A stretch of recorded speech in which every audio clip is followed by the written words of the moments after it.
Hello dear students, let us continue the next part of Animal Kingdom. In the previous video I explained about few general characters of phylum Porifera. The members of phylum Porifera are commonly called sponges. All the members of Porifera are growing in the aquatic habitat and they are sedentary. The poriferans show cellular grade of body organization. Many cells are present in the body, but they are not aggregated to form the tissue. Therefore, the level of organization in the poriferans is cellular level of organization. The poriferans are acoelomates because they do not contain the body cavity. Poriferans are asymmetrical because they don't have any specific shape for the body, so they do not show the radial or bilateral symmetry. The poriferans are asymmetrical. The porifera means pore bearing animals. The entire body is covered by minute pores called ostia, and one larger pore it is called ossiculum. Ostia are called the incurrent pores because through the ostia only water enters into the sponge body, and through the ossiculum the water comes out of the sponge body, but whatever the floating food particles enter into the sponge body, they are caught inside the animal body. So these are the characters that I explained in the previous video. So let us move to the continuation of the characters of the phylum Porifera. Okay. Body wall of the poriferans or the sponges. Why the term sponge is used? Because the poriferans are commonly called sponges. The body wall of the sponges consists of three layers. It is pinacoderm, another is choanoderm, and in between them a mesenchyma layer. It is also called mesohyl layer, and the mesohyl layer is the new name. Mesoglia or the mesenchyma is old name. Both of them are same. So three layers are present in the body wall of poriferans. Outer layer is pinacoderm. It is flattened and contractile epithelial cells are present, and the cells of pinacoderm are called pinacocytes. You need to remember these terms very specifically. Sponge body wallige ನಾನು germ layers ಅಂತ ಕರೀಲಿಕ್ಕತ್ತಿಲ್ಲ. Body ವಾಲನ್ನು 3 ಲೇಯರ್ಗಳು ಇಲ್ಲೇ cover ಮಾಡ್ತಾವೆ. Outer most ಲೇಯರಿಗೆ ಪಿನಾಕೋಡರ್ಮ್ ಅಂತ ಕರೀತಾರೆ, and that pinacoderm consists of pinacocytes. Yes, in the image you can see here these cells represents pinacocytes, and pinacocyteಗಳು ಇರೋಂಥ ಲೇಯರಿಗೆ ಏನಂತ ಕರೀತಾರೆ? pinacoderm ಅಂತ ಕರೀತಾರೆ. And pinacoderm represents outer layer. What kind of the cells are present in the pinacoderm? They are flattened and contractile epithelial cells, which is called the pinacocyte. ಇನ್ನು ಒಳಗಡೆಗಿರೋದು outer layer is pinacoderm, inner layer is choanoderm, and choanoderm consists of flagellated cells called cholar cells or the choanocytes. Specific cells found in the members of porifera. Porifera ಒಳಗೆ ಇರೋಂಥ ಬಹಳಷ್ಟು specialised cells ಯಾವುವು ಅಂತ ಕೇಳಿದರೆ choanocytes first preference, even pinacocytes also. They are not found in the members of other phyla. ಬೇರೆ ಫೈಲಮ್ದ ಬಗ್ಗೆ study ಮಾಡಬೇಕಾದ್ರೆ ಇವು ಬರಲ್ಲ.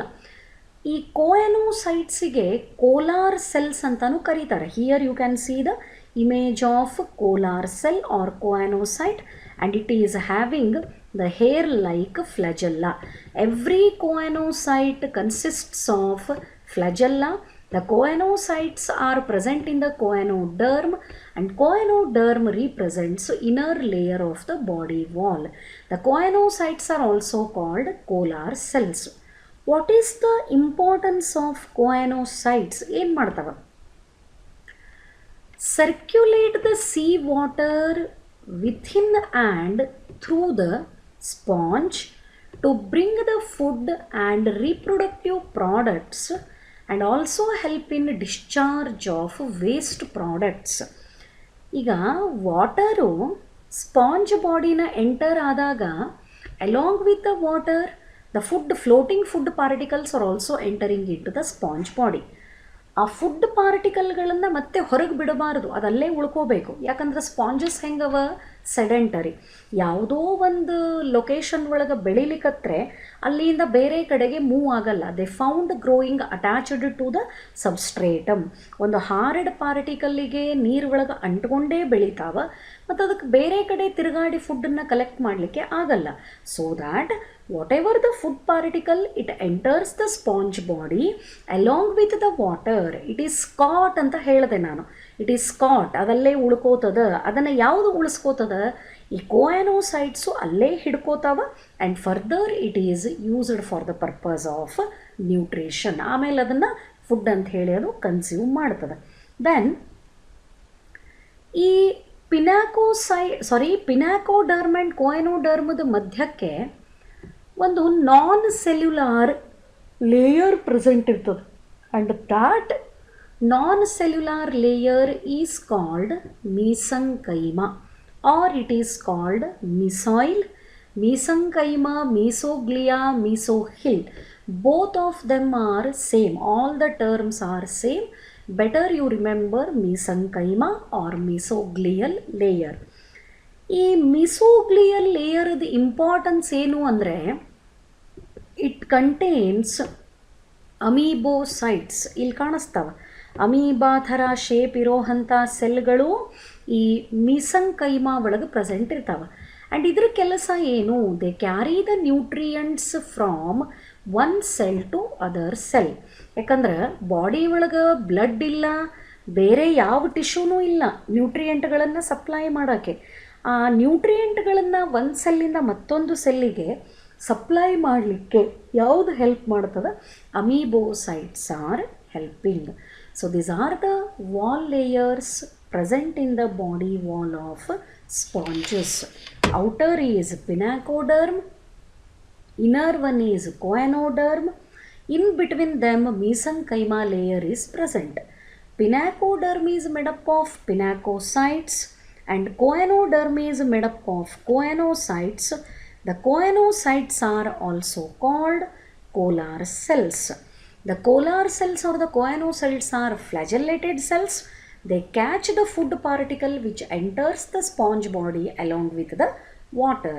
In between pinacoderm and choanoderm, the mesenchyma is present. The mesenchyma contains amoebocytes and they carry the nutrients from one cell to another cell. Remember what are the important terms with respect to the body wall of sponges. So moving to the next one. This is the most important character of sponges. ಈ ಪೋರಿಫೆರನ್ನಿಗೆ ಇರೋವಂಥ ಒಂದು specific character ಏನಾರೇ ಇದ್ದರೆ that is canal system. ನಾನು ನಿಮಗೆ ನೆನ್ನೆ ಹೇಳಿದೆ, ಈ ಫೈಲಮ್ಗಳನ್ನು ನೀವು ಯಾವ ರೀತಿ ಸ್ಟಡಿ ಮಾಡ್ತೀರಿ ಅಂದರೆ, if any specificity is there, ಎಲ್ಲಿ ಬೆಳಿತಾವ, ಯಾವ ಥರದ ಆರ್ಗನೈಸೇಷನ್ ಅದ, ಯಾವರೇ ಸ್ಪೆಷಲ್ ಸೆಲ್ಸ್ ಅವ ಏನು ಬಾಡಿ ಒಳಗೆ, ಏನಾರೇ ಸ್ಪೆಷಲ್ ಸಿಸ್ಟಮ್ ಅದ ಏನು. When we are talking about the porifera, the most important character is canal system. ಇದನ್ನು ವಾಟರ್ ಕೆನಾಲ್ ಸಿಸ್ಟಮ್ ಅಂತಲೂ ಕರೀತಾರೆ, ಬರೀ ಕೆನಾಲ್ ಸಿಸ್ಟಮ್ ಅಂತಲೂ ಕರೀಬಹುದು. Both gives the same meaning. ಏನಾಗ್ತದೆ ನೋಡ್ರಿ, in the sponge body water enters through the ostia. What are these ostia? ostia are the minute openings present throughout the body. ಈ ostia ಮುಖಾಂತರ ನೀರು ಎಲ್ಲಿ ಸೇರ್ತದ, ಸ್ಪಾಂಜ್ ಬಾಡಿ ಒಳಗೆ ಸೇರ್ಕೋತದ. And it enters into body cavity called the cavity present in the sponge body called spongocele. It is not a coelom, it is just a cavity. ಯಾಕಂದರೆ ಇಲ್ಲೇ ಮೀಸೋಡರ್ಮ್ ಅನ್ನೋವಂಥ layer ಇಲ್ಲ. ಇದು ಒಂದು ಎಂಟಿ ಸ್ಪೇಸ್, ಒಂದು cavity ಇರ್ತದೆ, spongocoel ಅಂತ ಕರೀತಾರೆ. After passing through the spongocoel, the water is coming out through the osculum. This movement of the water within the sponge body represents water canal system. Water enters through the minute pores called ostia in the sponge body, and it enters into the central cavity called spongocele, from where it goes out through the ossiculum. ಒಂದು ಪೋರಿಫೆರಾದು body ತಗೊಂಡಾಗ body ಒಳಗಡೆಗೆ ನೀರು ostia ಮುಖಾಂತರ enter ಆಗ್ತದೆ. ಈ ಸ್ಪಾಂಗೋಸೀಲ್ ಒಳಗೆಲ್ಲ ಅದು move ಆಗಿ ಸರ್ಕ್ಯುಲೇಟ್ ಆಗಿ ಫೈನಲಿ ಆಸಿಕ್ಯುಲಮ್ದಿಂದ ಹೊರಗಡೆ ಹೋಗ್ತದೆ. This movement of the water within the sponge body represents the canal system or water canal system. Entry of the water into the sponge body through the ostia, it moves into the central cavity called spongocele, then it is thrown out or it is coming out through the ossiculum. The path of the water or the movement of the water within the sponge body, it occurs through the ostia into spongocele, spongocele into ossiculum. This represents water canal system, or simply we can call it as canal system, which is the most specific character of the sponges. Then moving to next character, spongocele and the canals. ಅಲ್ಲಿರೋವಂಥ spongocoel ಮತ್ತು ಯಾವ್ಯಾವ ಪೋರ್ಗಳು ಅವ, they are lined with choanocytes, nothing but collar cells. ಹೌದಾ? ಇಲ್ಲೇ ಒಂದು ಫ್ಲಾಜೆಲ್ಲ indicate ಮಾಡ್ತಿರೋವಂಥ ಸೆಲ್ಸ್ಗಳು ಕಾಣಿಸ್ಲಿಕ್ಕತ್ತಾವ ನಿಮಗೆ image ಒಳಗೆ. You can see the flagellated cells. See, this one will be, this is outer pinacoderm and this is mesoil, already it is marked here. And illen nimagidu hair like structure ಕಾಣಿಸ್ಲಿಕ್ಕತ್ತದ. all these are the flagellated cells. and flagellated cells ಯಾವವ? they are nothing but choanocytes, also known as Kolar cells. ಈ Kolar cells ಏನು ಮಾಡ್ತಾವ? they trap the food, they catch the food. ಏನೇ food particle water ಮುಖಾಂತರ ಈ ಸ್ಪಾಂಗೋಸೀಲ್ ಒಳಗೆ circulate ಆಗಿ ಆಸಿಕ್ಯುಲಮ್ಮಿಗೆ ಹೊರಗೆ ಹೋಗಬೇಕು. ಅದು ಹೋಗೋಕ್ಕಿಂತ ಮುಂಚೆ the food particles are caught by the choanocyte, and further with the help of amoebocyte, these food particles, see here, the phagocytosis of food particle, phagocytosis, new term, entire food is consumed at a time as a whole. ಒಂದು ಅಪೂಟ ಫುಡ್ಡನ್ನು ಹಾಗೆ ನುಂಗಿದ್ರೆ ಅದಕ್ಕೆ phagocytosis ಅಂತ ಕರೀತಾರೆ. The entire food is completely consumed, ಒಂದೇ ಸಾರಿಗೆ body ಒಳಗೆ ತೊಗೊಂಡ್ರೆ ಇಟ್ ಈಸ್ ಕಾಲ್ಡ್ ಫ್ಯಾಗೋಸೈಟೋಸಿಸ್.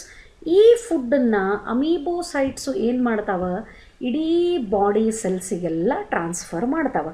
ಅಂದ್ರೆ ಫುಡ್ಡನ್ನು ಕ್ಯಾಚ್ ಮಾಡೋದು, ಫುಡ್ಡನ್ನು ಸೆಲ್ ಒಳಗಡೆಗೆ ತಗೊಳ್ಳೋದು, both the functions are carried out by the choanocytes which are also called collar cells. And these choanocytes are present in the choanoderm which is inner layer, body wall layer of the sponges.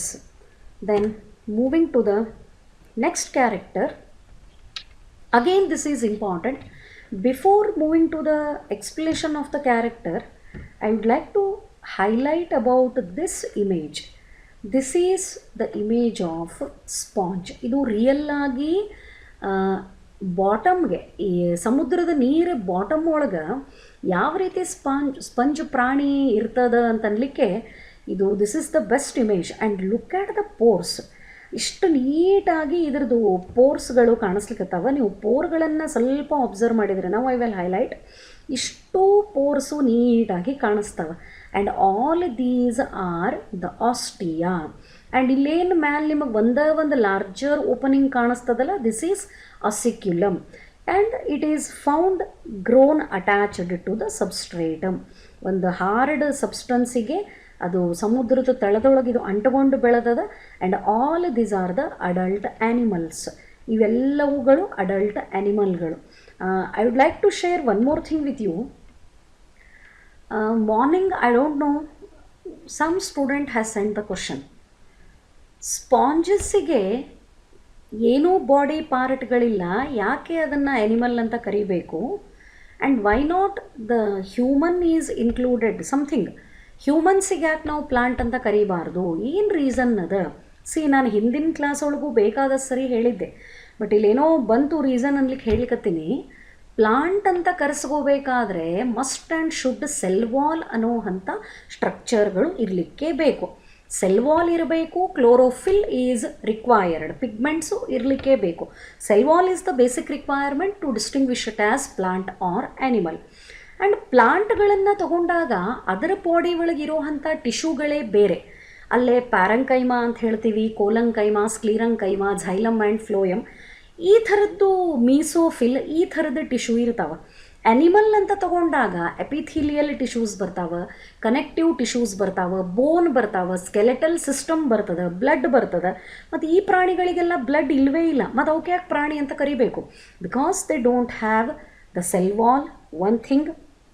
ಎರಡನೇದು, as ಅವು movement ಮಾಡಲ್ಲ, as they do not show the movement, ಮತ್ತು ಅವಕ್ಕೆ ಯಾಕೆ ನಾವು animal ಅಂತ ಕರಿಬೇಕು ಅಂತ ಪ್ರಶ್ನೆ ಇತ್ತು. ಐ ಥಿಂಕ್ ಗರ್ಲ್ ಏನೋ ಕೇಳಿದ್ಲು ಅಂತ ಅನಿಸ್ತದೆ ನನಗೆ.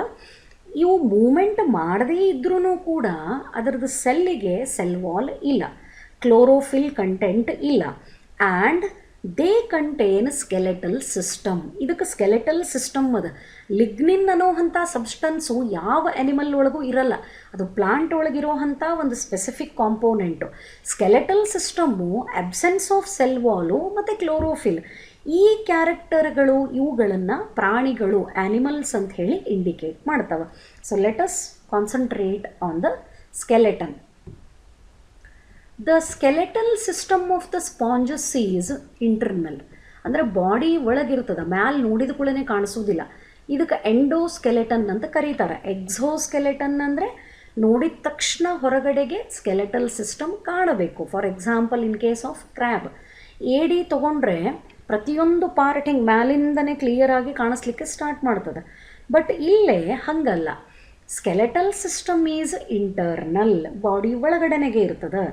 And it may consists of calcareous or siliceous spicules. ಏನಿದು ಇಲ್ಲೇನು ನಿಮಗೆ ಸ್ಟಾರ್ ಶೇಪ್ಡ್ ಸ್ಟ್ರಕ್ಚರ್ಸ್ ಕಾಣಿಸ್ತವೆ, ಇವಕ್ಕೆ ಸ್ಪಿಕ್ಯೂಲ್ಸ್ ಅಂತ ಕರೀತಾರೆ. Either it is made up of silica or it is made up of calcarea. ಕ್ಯಾಲ್ಕೇರಿಯಾದಿಂದಲೇ ತಯಾರಾಗಿರಬಹುದು ಅಥವಾ ಸಿಲಿಕಾದಿಂದಲೇ ತಯಾರಾಗಿರಬಹುದು. They are the hard structures and these are called spicules. ಈ ಸ್ಪಿಕ್ಯೂಲ್ಸ್ ಇಲ್ಲ ಅಂದರೆ, or the skeletal system may be made up of spongin fibres. Here you can see the spongin fibre. ಈ ಥರ ನೆಟ್ವರ್ಕ್ ತಯಾರಾಗಿರ್ತದೆ ಥ್ರೆಡ್ ಲೈಕ್ ಸ್ಟ್ರಕ್ಚರ್ದು, ಇವಕ್ಕೆ spongin fibres ಅಂತ ಕರೀತಾರೆ. And sometimes both may be present, ಅಂದ್ರೆ ಸ್ಪಿಕ್ಯೂಲ್ಸು ಇರ್ತಾವೆ, ಸ್ಪಾಂಜಿನ್ ಫೈಬರ್ಸು ಇರ್ತಾವೆ. And location is in the mesohyl layer. Mesenchyme ಅಂತೇನು ಹೇಳಿದೆ, between pinacoderm and choanoderm, that mesenchyme layer contains the spicules as well as spongin fibers, or any one among them may be present. So skeletal system in the sponges is internal. Either it is made up of calcarea or it is made up of silica. Sometimes The skeletal system is made up of spongin fibers, and in some cases both spicules and spongin fibers are present in the sponge body and they represent the skeletal system. Then moving to the next character, yes, about digestive system, circulatory system and respiratory system.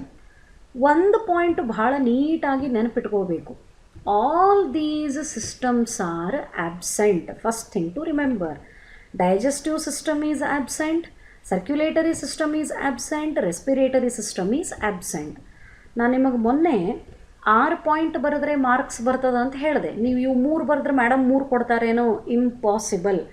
Absent ಅದ ಅಂತ ಬರೆದ ಮೇಲೆ how that process is taking place ಅದನ್ನು ಬರೀಬೇಕು.